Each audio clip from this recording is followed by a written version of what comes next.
বন্ধুরা দেখুন, এই যে আমার মালাই চিকেন মালাই। এই দেখুন,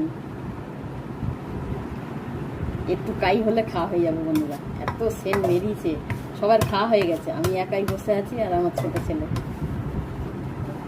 এই দেখুন,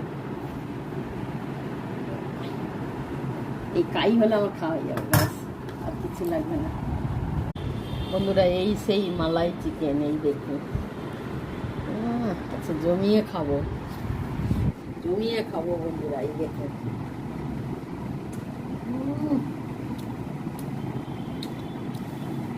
ফাটাফাটি। আমি তো আবার সামনে সপ্তাহে বানাবো, খুব টেস্ট লেগেছে বন্ধুরা। এক পিস নিয়ে টাটা করছি বন্ধুরা। আপনারা করে খাবেন, দেখবেন হাঁড়ির ভাত নাহলে রুটি